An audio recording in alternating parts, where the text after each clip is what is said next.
Maliki Yaumiddin. Ada beberapa hal yang akan kita sampaikan terkait dengan ayat ini. Pertama, ada perbedaan pendapat ulama tentang cara membaca dalam ayat ini. Ada yang mengatakan huruf mim pada ayat ini dipanjangkan. Ada yang mengatakan tidak dipanjangkan. Menyangkut persoalan ini, maka berbeda pandangan ulama, terutama terkait dalam penterjemahannya. Tetapi jemaah dimuliakan oleh Allah Subhanahu wa taala, kalau kita lihat dari segi qiraahnya, lebih banyak para ulama sepakat tentang memanjangkan kalimat atau huruf mim pada ayat Maliki Yaumiddin.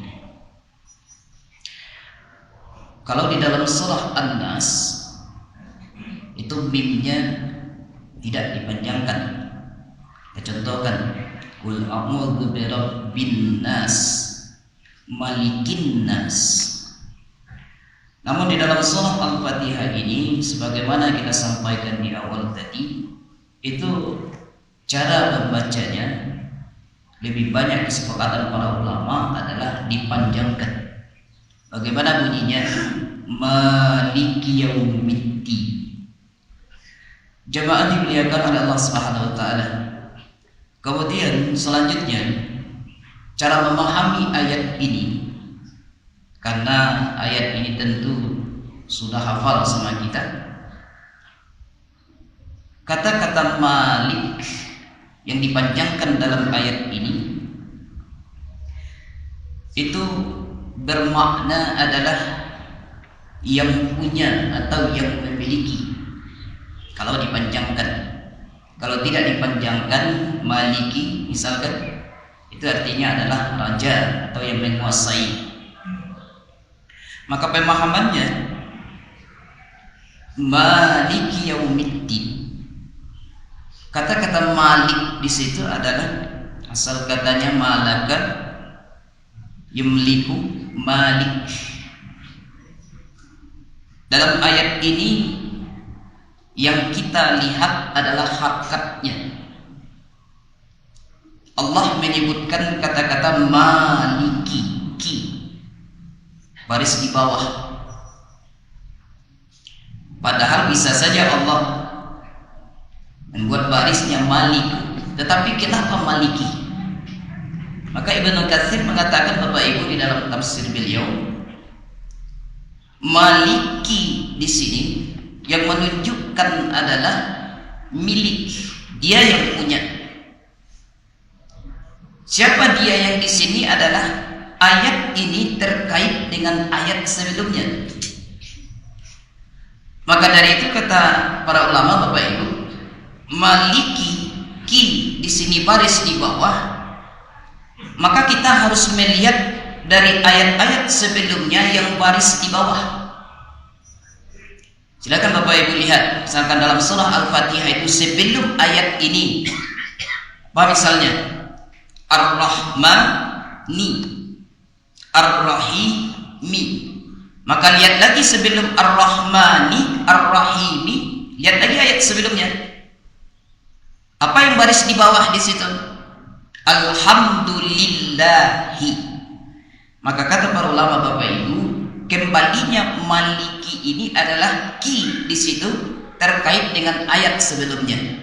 Maksudnya milik Allah lah Ar-Rahmani, Rahman, Rahimi, Rahim. Sebagaimana sudah kita sampaikan beberapa waktu lalu, Bapak Ibu, bahwa Rahman itu adalah segala sesuatu yang Allah berikan kepada kita yang sifatnya dunia. Artinya semua yang ada sama kita itu adalah milik Allah, Maliki, milik Allah. Dia yang punya. Ar-Rahmani begitu juga. Sampai nanti bukan hanya di dunia ini saja, rahimi, sampai di hari akhirat kelak milik Allah juga. Nah, oleh karena itu Bapak dan Ibu, saya katakan Allah berpesan kepada kita, terutama dalam memahami ayat ini adalah milik Allah segala-galanya. Oleh karena itu sifatnya untuk kita hanya titipan. Kalau titipan, yang namanya sifat titipan Bapak dan Ibu setahu kita, kalau punya awak berarti kama bayi awak bawa.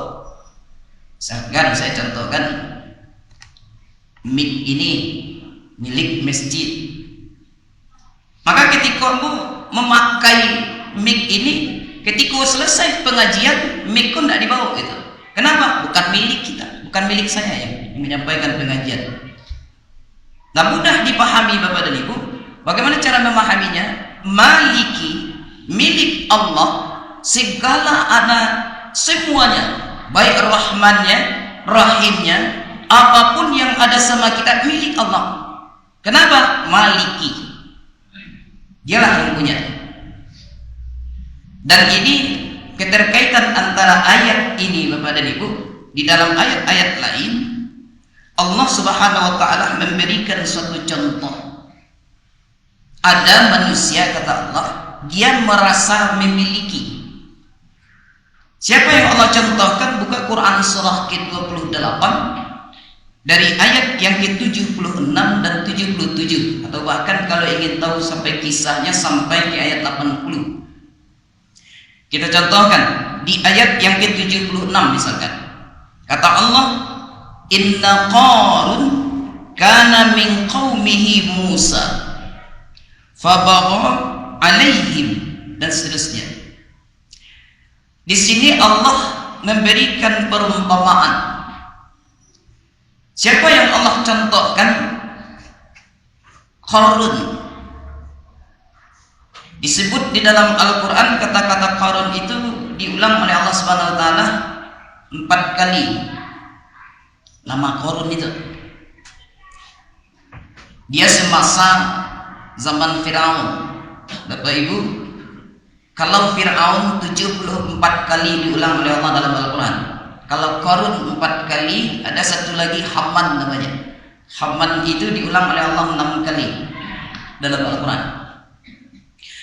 Allah memberikan contoh, ada manusia yang merasa memiliki, padahal Allah menitipkan harta itu untuk dia adalah hanya bentuknya titipan. Tapi yang anehnya si Qarun ini, dia merasa dia yang punya gitu. Maka Allah sebutkan, inna Qarun kana min qaumihi Musa fabagha alaihim. Qarun itu dari kaumnya Musa. Maksud kaumnya Musa itu Bapak dan Ibu, bapak dari si Qarun bersaudara dengan bapaknya si Musa. Jadi Bapak Ibu, yang harus kita ketahui, sekalipun ada keturunan Nabi, tapi yang durhaka itu tetap durhaka juga. Tidak ada jaminan nantinya. Artinya kembali kepada pribadi masing-masing. Nah, si Qarun ini Allah sebutkan kisahnya di dalam Al-Quran. Dia itu awalnya adalah seseorang yang tidak memiliki apa-apa, lalu dia meminta kepada Musa agar dia didoakan menjadi orang kaya. Berapa kali dia temui Musa, lalu didoakan oleh Musa, pada akhirnya dia menjadi orang kaya, punya harta. Tapi apa yang terjadi Bapak Ibu? Setelah Allah titipkan, kalimatnya dalam bahasa ayat, Allah titipkan dia sebagai perbendaharaan harta, Allah masih sayang sama dia, padahal dia sudah sombong, keluar sifatnya. Begitulah manusia Bapak Ibu, ada beberapa kelebihan yang dimiliki oleh manusia yang membuat manusia itu bisa sombong. Di antaranya seseorang yang punya harta, dengan harta dia bisa sombong. Seseorang yang punya pangkat jabatan, dengan pangkat jabatan bisa saja dia sombong. Seseorang yang punya wajah tampan, cantik dan lain sebagainya bisa membuat dia sombong. Dan Qarun, Allah sudah katakan, kami yang menitipkan harta itu sebagai perbendaharaan untuk dia. Tetapi apa yang terjadi Bapak Ibu? Dia sombong. dan kesombongannya itu masih turun rahmat Allah untuk dia. Artinya bagaimana Allah sayang kepada Qarun ini, datang Musa kepada dia. Berarti itu kan sebenarnya mudah saja bagi Allah untuk membinasakan si Qarun. Tetapi Bapak Ibu, Allah dengan rahmatnya, Musa mendatangi Qarun. Wahai Qarun, ingat janji kamu terdahulu sebelum engkau mempunyai harta seperti sekarang, bahwa engkau akan tidak akan lupa kepada Allah. Diingatkan oleh Musa, maka dari itu keluarkan zakatmu dari hartamu ini. Apa yang dia katakan? Dia tidak mau, bahkan enggan, bahkan sombong, keluar sifatnya, dia sombong dengan harta itu. Lalu Bapak dan Ibu, diingatkan lagi oleh Allah di ayat selanjutnya, di ayat 77. Apa kata Allah Subhanahu wa taala? Wabtaghi fima ataqallahu daral akhirah. Ayat ini ditujukan kepada si Qarun, Bapak Ibu. Allah mengatakan wabtaghi, carilah. Artinya kalimat wabtaghi di sini diartikan, Bapak Ibu, kalau kalimat kata-kata mencari itu dalam Al-Qur'an ada dua. Ada kalanya Allah memakai kalimat bahasa. Bahasa itu artinya mencari sesuatu. Tetapi di dalam ayat ini Allah tidak menyebut bahasa, tetapi melainkan wabtaghi. Ibtagha, katanya ibtagha itu maksudnya mencari sesuatu tapi pakai tujuan. Si Qarun, dia cari harta itu tujuannya adalah supaya dia disebut menjadi orang yang kaya, orang yang berbangga-bangga. Maka apa kata Allah? Wabtaghi, kata Allah, hai Qarun, carilah. Harta itu silakan cari, silakan engkau kumpulkan, silakan engkau habiskan waktu mencari harta itu. Tapi apa yang diingatkan oleh Allah? Fima ataqallahu daral akhirah. Tapi ingat, jadikan harta itu sebagai bekal kampung hari akhiratmu. Bapak Ibu, dengan rahmat Allah, Allah masih tegur itu si Qarun, ya. Kata Allah, hai Qarun, carilah harta, berusahalah, engkau kumpulkan sebanyak-banyaknya, kumpulkanlah. Tetapi ingat, sisihkan juga untuk bekal hari akhiratmu. Itu kan sayang Allah ke Qarun itu sebenarnya, Bapak Ibu. Sama juga kepada Firaun. Firaun kan Allah perintahkan Musa datangi Firaun. Dia sudah sombong. Bapak Ibu, ada perbedaan yang ketika menyebut Firaun, Allah pakai kalimat tagha. Tagha itu dipakaikan sesuatu sombongnya karena kekuasaan.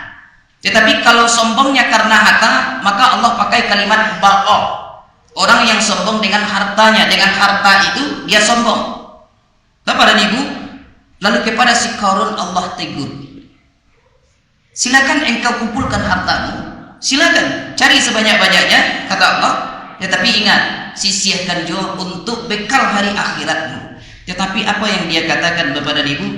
Katanya, qala innama utituhu ala ilmin indi. Kata dia, sesungguhnya apa yang aku kumpulkan ini, hartaku yang banyak sekarang ini, itu bukan Allah yang ngasih. Bukan Allah yang ngasih, tetapi melainkan hasil kerja kerasku. Di dalam bahasa ayatnya Bapak dan Ibu, ala ilmin indi. Ini hebatnya ilmu pengetahuan yang kumiliki dalam mencari harta. Ini karena ilmu strategi manajemen yang aku pakai dalam mencari dan mengumpulkan harta, sehingga hartaku banyak seperti ini. Dia katakan ini ilmuku, padahal Allah sudah mengatakan maliki, milik Allah lah itu semua yang dititipkan kepada si Qarun. Tetapi Qarun, Bapak dan Ibu, dia mengatakan ini adalah milik aku. Aku yang punya atas ilmu pengetahuan yang aku miliki, sehingga hartaku banyak seperti saat ini. Jemaah, mudah-mudahan tidak akan muncul Qarun-Qarun baru yang mengatakan semua yang ada saat ini sama saya milikku, gadai milik saya, uang milik saya. Hati-hati kita Bapak Ibu. Kenapa? Allah itu maliki yaumiddin. Dialah yang memiliki dan dititipkan kepada kita.